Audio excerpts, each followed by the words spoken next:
দেখা হয়েছে? দাঁড়াও না, আর একটু দেখি। যাও। তুমি আগে যাও, আমি তোমার যাওয়াটা একটু দেখি। তোমার মধ্যে না একটা বউ বউ ফিল আছে। তাহলে তুমি কিভাবে জানলা আমার খিদা? আচ্ছা, তুমি সবসময় নিজেকে এরকম ছোট করে ভাবো কেন বলো তো? পকেটে রিক্সা ভাড়াটা পর্যন্ত নাই, অর্ধেক পথ বাসে আসছে, অর্ধেক পথ হেঁটে। পৃথিবীতে কোনো কিছুই চিরস্থায়ী না। সুখের পরে দুঃখ আসে, দুঃখের পরে সুখ আসে। সিফাত কই? ভাইয়া তো বাসায় নাই। বাসা নাই কই গেছে? তোমাকে ফ্যামিলির সবগুলোই সিটার, বাসা থাকার পরও দরজা খুলে না। সিফাত আমার 5 লক্ষ টাকা মারিয়ে দিছে। আগামী 7 দিনের মধ্যে যদি আমার টাকা না দেয়, কেমনে তুলতে হয় এটা আমার জানা আছে। কি হতো? ভাইয়া আমি মায়ের জন্য ঔষধ কিনতে গিয়েছিলাম বাজারে। রহমান ভাইয়ের সাথে দেখা হয়েছে। ভাই আমাকে বাজারে সবার সামনে অনেক আজে বাজে কথা বলছে। এই তুই আরে কি কইছস?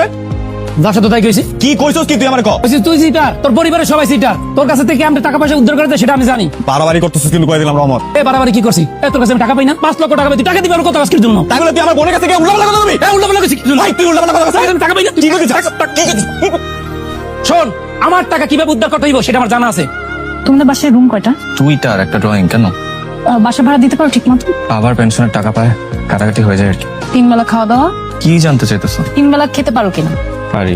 তাহলে তুমি আমাকে বিয়ে করে ফেলো। মানে মানে আমরা বিয়ে করব, কাজী 1000, কাবিন 1000, তারপরে রেজিস্ট্রি ফি 5,000 টাকার মধ্যে হয়ে যাবে। আরে ছেলে চাকরি নাই, ব্যবসা নাই, শেয়ার বাজারে লস করে 15 লক্ষ টাকা ঋণ করে বসে আছে। এরকম ছেলেকে কেউ বিয়ে করে? তুই যদি ওই ছেলেকে বিয়ে করিস তাহলে একটা কথা পরিষ্কার শুনে রাখ, আমাদেরকে ভুলে যেতে হবে আর আমরাও ভুলে যাবো যে আমাদের একটা মেয়ে ছিল। বৌমা তুমি রান্না করে যাও, মা তুমি বিশ্রাম নাও গিয়ে। মা মাছটা আমি ভেজে দিই। আমি করে নিচ্ছি। এমন একটা কাজ করতে পারলো?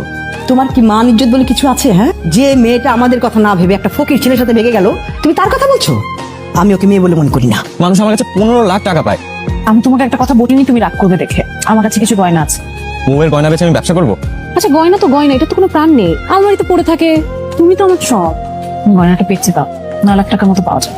আর বাকি টাকা বন্ধু বান্ধবকে ফোন দিয়ে ম্যানেজ করে নেওয়া যাবে। যাকে ফোন দেওয়ার তাদেরকে সবাইকে আমি ফোন অলরেডি দিয়ে ফেলছি। হ্যালো দোস্ত, হ্যাঁ দোস্ত, সরি না তখন না বলার জন্য। তবে এখন কিছু টাকা ম্যানেজ করছে তোর জন্য। 5 লাখ টাকা হলে কি তোর চলবে? এটাই ম্যানেজ করতে পারছি এখন। চলবে মানে দৌড়াবে। কত টাকা জোগাড় হলো? আর 5 লাখ টাকা দিতে পারবে দোস্ত। তাহলে শুরু হোক আমাদের নতুন যাত্রা।